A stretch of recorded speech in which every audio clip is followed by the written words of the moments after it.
Hello students, once again बहुत ही interesting topic के साथ आया हूं जिसका नाम है reflex action activity. I think आपको डेफिनेटली पता ही होगा। ओके, जितने भी लिविंग ऑर्गेनिजम्स हैं उनमें एक बेसिक कैरेक्टरिस्टिक क्राइटेरिया होती है जिसका नाम है कॉन्शियसनेस, राइट? मतलब कि respond towards the stimulus. Basic example से समझेंगे। जैसे समझ लो कि अगर मैं लाइव लेक्चर अभी ले रहा हूं फॉर एग्जांपल, राइट? तो अगर मैंने कोई क्वेश्चन पूछा तो ये क्वेश्चन बच्चों के कान तक जाएगा, मतलब कि मेरा आवाज बच्चों के कान तक जाएगा। तो मेरा जो आवाज है, मेरा जो वॉइस है, it will act as a stimulus, right?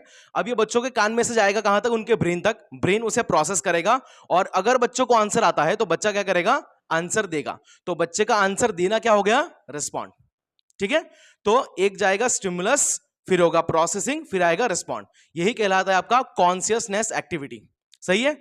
और हर टाइम, हर मूवमेंट, हर फ्रैक्शन ऑफ सेकंड हमारी बॉडी के अंदर एंड बॉडी के बाहर भी कहीं ना कहीं क्या होता है? ये कॉन्शियसनेस एक्टिविटी चलती रहती है। सही है? Okay, you know very well कि हमारे 5 अलग अलग सेंस ऑर्गन है, राइट? नोज भी है, टंग भी है, ईयर भी है, आई भी है, स्किन भी है। तो ये पांचों सेंस ऑर्गन से हमें क्या होता है कि स्टिमुलस मिलता है। हमारा ब्रेन, मतलब कि हमारा ब्रेन एंड स्पाइनल कॉर्ड क्या करता है? प्रोसेस करता है और फाइनली हम उसको रिस्पॉन्ड देते हैं। बट इसके अलावा भी और एक सेंस ऑर्गन है, राइट? लोग बोलते हैं सिक्स सेंस, लेकिन वो है हमारे थॉट्स, हमारी थिंकिंग, जो हम सोचते हैं। तो सोचना भी क्या हो गया? स्टिमुलस। और उसका हम लोग क्या करते हैं? प्रॉपर रिस्पॉन्ड जनरेट करते हैं। सही है? ओके, तो ये जो रिफ्लेक्स एक्शन एक्टिविटी है इसको थोड़ा हम समझने का ट्राई करते हैं। पहले देखो, ये दो अलग अलग तरीके की होती है। ओके, एक होता है कंडीशनल, एक होता है नॉन कंडीशनल। ओके, पहले बात कर लेते हैं कंडीशनल रिफ्लेक्स एक्शन एक्टिविटी। मतलब कि आफ्टर बर्थ, आपका बर्थ होने के बाद आपको जो भी ट्रेनिंग मिली है या आपका जो भी एक्सपीरियंसेस रहे हैं उसके बेसिस पे आप एक्ट करते हो, आपका रिस्पॉन्ड आएगा। That will be conditional reflex action activity. For example, अगर किसी बच्चे को बहुत झापट पड़ रही है, बार बार उसको मार पड़ रही है, ठीक है? तो टीचर उसको मार रहे हैं। अभी तो ऐसा होता नहीं ऐसा, बट अब क्या होगा कि किसी टीचर ने जस्ट ऐसा हाथ ऊपर किया तो बच्चे का रिएक्शन क्या आएगा? ऐसा। उसको क्या लगेगा कि मार पड़ने वाली है। तो पास्ट एक्सपीरियंस के बेस पे जैसे टीचर ने ऐसा किया तो बच्चे ने क्या किया? ऐसा कर लिया। ये हो गया बच्चे का रिस्पॉन्ड। सही है? क्लियर? जैसे और एक एग्जांपल है, एक बहुत सारी चीज़ें ऐसा होती है। जैसे अभी मैं जॉब करता हूँ, राइट? तो मेरा जॉब का टाइमिंग 11 बजे का है। सो ये मेरे जॉब होने के बाद मुझे पता चला, तो मैं क्या करा, मेरा स्केड्यूल ऐसे फिक्स कर लिया जिससे मैं जल्दी निकल पाऊँ और 11 बजे एक्जैक्टली पंच लगा पाऊँ। सही है? तो ये भी क्या हो गया? रिस्पॉन्ड हो गया मेरा। और ये क्या हो गया? Conditional response. ओके, एक साइंटिस्ट थे आईपी पाउलो करके, जिन्होंने एक डॉग एक्सपेरिमेंट बताया था, सलाइवेशन वाला। ये शायद आपको पता ही होगा डेफिनेटली। तो ये हो गया कंडीशनल रिफ्लेक्स एक्शन, जो आफ्टर बर्थ आपके मतलब एक्सपीरियंस क्या, ट्रेनिंग के बेस पे आपको मिलता है। दूसरा आता है नॉन कंडीशनल, जो आपको आपके साथ होता है। आपके जो 5 और 6 सेंस ऑर्गन है वो आपके साथ होते हैं बाय बर्थ, और उसके साथ जो you can say reflex action activity आपको मिलती है उसको बोलते हैं नॉन कंडीशनल, जो बाय बर्थ होती है। ठीक है? जैसे अगर बच्चे का बर्थ हुआ और बच्चे को गर्म प्लेट लगी तो बच्चा हाथ पीछे लेगा, या फिर अगर बच्चे को किसी कीड़े ने या मॉस्किटो ने, मच्छर ने काटा तो बच्चा उसको मारेगा या फिर हाथ को झटक लेगा। तो ये क्या हो गई चीजें? ये उसको सिखाई नहीं गई है, ये बच्चों को पता नहीं है, ट्रेनिंग नहीं दिया है कि मच्छर आएगा काटेगा तो आपको हाथ ऐसे करना है या फिर उसको मारना है। सही है? बट ये अपने आप होता है, बच्चे को बताया नहीं गया है कि गर्म प्लेट है, गर्म प्लेट पे हाथ रख के गर्म लगेगा तो हाथ पीछे लेना है, वो ऑटोमेटिक होता है। तो उसको बोलेंगे non conditional reflex action. Okay, let it be. अब इसे हम लोग समझने का ट्राई करते हैं। ये ही same to same diagram somewhat around आपके एनसीईआरटी बुक में दिया है, राइट? और इसे हम लोग आज समझने का ट्राई करते हैं, रिफ्लेक्स एक्शन एक्टिविटी। ओके, तो वन बाय वन समझेंगे। देखो यहाँ पे कैंडल है। ओके, सो कैंडल से डेफिनेटली यहां से हीट मिलेगी। ओके, सो यहां पे स्टिमुलस क्या हो गया? आपका हीट। ओके, कैंडल जो जल रही है उसमें से स्टिमुलस क्या हो गया? हीट। और ये हीट कहां पे जा रही है? हीट जा रही है स्किन पे। मतलब ऐसी उंगली करिए, ऐसी उंगली लगाई है। सही है? तो ये जो उंगली लगाई है कैंडल पे, तो वहां पे स्किन जो है, स्किन, तो स्किन के अंडर में क्या होते हैं? स्पेशल टाइप ऑफ रिसेप्टर होते हैं। क्या होते हैं? रिसेप्टर। तो स्किन के रिसेप्टर ने क्या किया? यहां पे हीट को रिसीव किया सबसे पहले। ओके, मतलब कि स्टिमुलस को रिसीव किया। ये आपको क्लियर हो गया होगा। सही है? कि सबसे पहले हीट जो स्टिमुलस है उसे रिसीव किया किसने? रिसेप्टर ने, जो हमारे स्किन पे होते हैं। ये क्लियर हो गया? अब यही रिसेप्टर जिसने रिसीव किया स्किन को, वो एक सिग्नल ट्रांसमिट करेगा। क्या करेगा? एक सिग्नल भेजेगा। मैं इसे डॉट डॉट लाइन से दिखाता हूं कि इसने एक सिग्नल भेजा, उसको मैं लिख देता हूं यहां पे सिग्नल। ठीक है? और ये सिग्नल रिसीव कौन करेगा? ये सिग्नल रिसीव करेगा न्यूरॉन। कौन करेगा? न्यूरॉन। और जैसे ये यहां पर न्यूरॉन दिखाया है, ये पूरा का पूरा न्यूरॉन है। ओके, ये न्यूरॉन ने जैसे ही सिग्नल रिसीव किया, इसने यहां से बनाना स्टार्ट कर दिया इंपल्स। क्या बनाना स्टार्ट कर दिया उसने? यहां पे इंपल्स। आपको ऑलरेडी पता ही होता है, पता ही होगा डेफिनेटली कि इलेक्ट्रिकल इंपल्स क्या होते हैं। तो यहां पे न्यूरॉन ने क्या बना दिए? इंपल्स बना दिए। ठीक है, क्लियर है? और अभी ये जो इंफॉर्मेशन है, कौन सी इंफॉर्मेशन? हिट को पहले रिसीव किया रिसेप्टर ने, फिर वो सिग्नल भेजा, वो सिग्नल कहां तक गया? न्यूरॉन तक गया। न्यूरॉन ने वही सिग्नल को लेकर क्या बनाना शुरू कर दिया? इंपल्स बनाना शुरू कर दिया। और वो इंपल्स को आगे देखो कंडक्ट कर रहा है, मतलब कि जो इंफॉर्मेशन उसको आगे इंपल्स के फॉर्म में, इलेक्ट्रिकल इंपल्स के फॉर्म में आगे कंडक्ट करवा रहा है। कौन आगे कंडक्ट कर रहा है? सेंसरी और एफरेंट न्यूरॉन क्या कर रहा है? आगे कंडक्ट कर रहा है। सेंसरी क्यों बोल रहे हैं उसको? बिकॉज उसने सेंस किया है, उसने स्टिमुलस को सेंस किया है, स्टिमुलस को रिसीव किया, उसने इलेक्ट्रिकल इंपल्स बनाया और इंपल्स के फॉर्म में वो इंफॉर्मेशन को आगे लेकर जा रहा है। आई होप ये आपको क्लियर हो गया होगा, राइट? अब ये इंपल्स धीरे धीरे धीरे आगे बढ़ेंगे और ये इंपल्स धीरे धीरे जाएंगे स्पाइनल कॉर्ड तक। स्पाइनल कॉर्ड किसका पार्ट है? डेफिनेटली सीएनएस का पार्ट है, आपको ऑलरेडी पता ही है, सही है?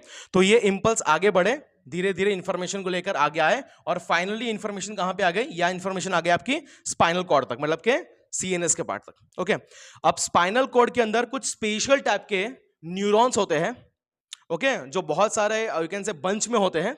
ओके, उसको हम लोग बोलते हैं रिले न्यूरॉन और इंटर न्यूरॉन। ठीक है, ये रिले और इंटर न्यूरॉन करेगा क्या?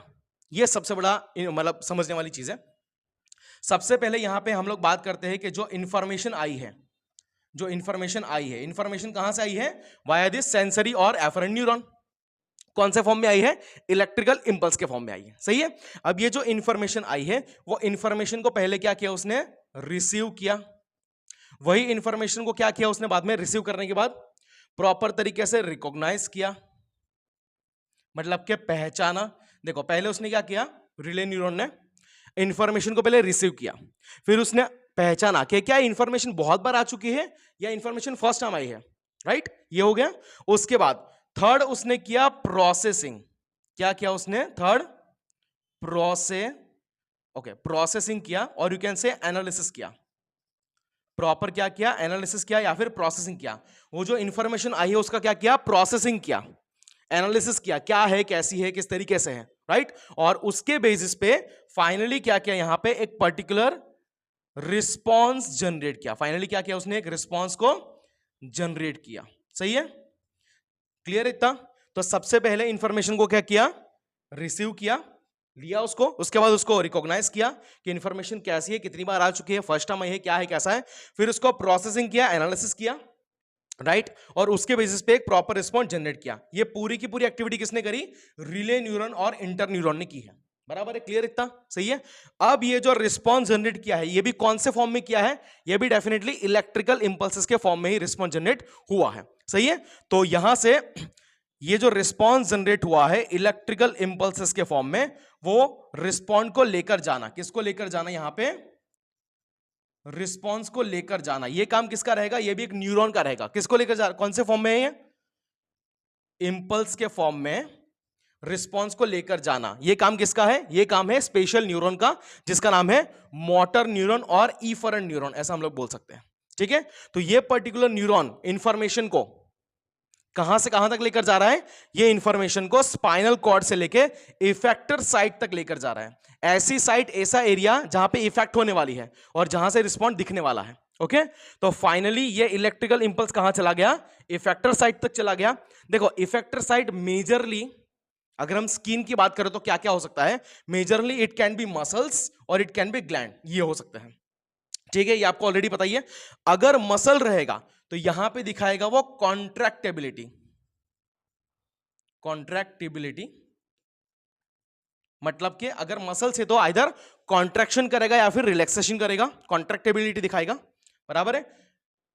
या फिर अगर ग्लैंड है तो ये क्या करेगा? ग्लैंड आइदर उसके अंदर से जो भी सिक्रीशंस आएंगे, उसके अंदर से जो भी सिक्रीशंस आएंगे, आइदर वो सिक्रीशन को स्टार्ट करेगा या फिर सिक्रीशन को क्या करेगा? स्टॉप करेगा, डिपेंडिंग अपॉन द रिस्पॉन्स, जो रिस्पॉन्स आया है, सही है।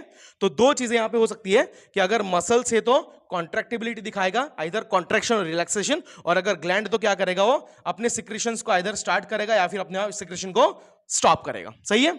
इन दिस पर्टिकुलर केस यहां पे क्या होगा, यहां पे जो मसल्स है, अभी यहां इफेक्टर साइड कौन सी है, यहां पे इफेक्टर साइड हो गया आपकी मसल। तो मसल यहां पे क्या करने वाला है, मसल यहां पे कॉन्ट्रैक्टिबिलिटी दिखाएगा, मतलब कि मसल यहां पे कॉन्ट्रैक्ट करेगा, क्योंकि कैंडल को हाथ लगाया, गर्म लगा, तो मसल क्या होगा, कॉन्ट्रैक्ट होगा और हाथ को पीछे लेगा। सही है, क्लियर है। ओके, सो ये पूरा का पूरा जो एक्टिविटी है, मतलब के स्टिमुलस मिलना और स्टिमुलस के टुवर्ड्स रिस्पॉन्स दिखाना, ये पूरी एक्टिविटी को हम लोग बोलते हैं रिफ्लेक्स एक्शन एक्टिविटी। एंड ये पूरा जो पाथवे है, मतलब के starting from this receptor site up to the effector site, receptor site से लेके इफेक्टर साइट का पूरा पाथवे जो है, इसे हम लोग बोलते हैं, पाथवे को हम लोग बोलते हैं रिफ्लेक्स आर्क। मैं यहां पे लिख देता हूं रिफ्लेक्स आर्क। ओके, तो याद रखना कि रिफ्लेक्स आर्क क्या है, आपका पाथवे है पूरा, और ये जो प्रोसेस है, जो एक्टिविटी, उसको बोलेंगे रिफ्लेक्स एक्शन एक्टिविटी।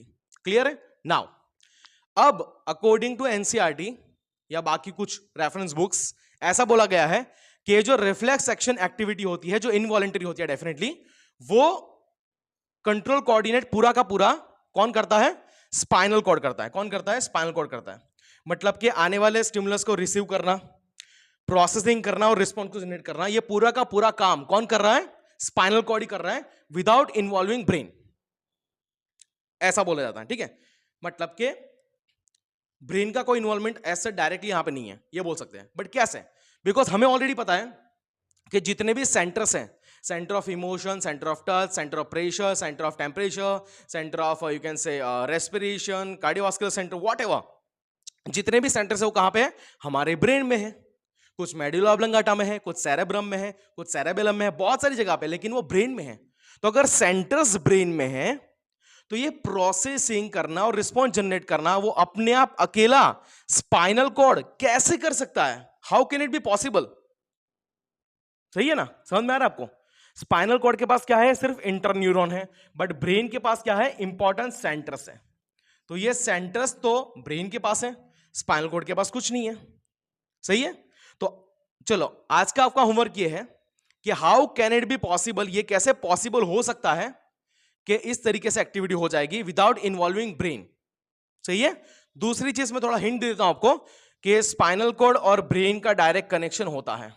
ठीक है, डायरेक्ट कनेक्शन होता है, लेकिन ये जो रिफ्लेक्स एक्शन एक्टिविटी है वहां पे डायरेक्ट इन्वॉल्वमेंट ब्रेन का नहीं है। बट कैसे ये पॉसिबल है कि अकेला स्पाइनल कॉर्ड ये पूरी एक्टिविटी कर ले, ये आज का होमवर्क है, और आपको कमेंट करके इसका आंसर देना है। ठीक है, और आपको वो भी बताना है कि अगला टॉपिक आप कौन सा पढ़ना चाहते हो। Okay, so thank you so much, be healthy, be happy, thank you.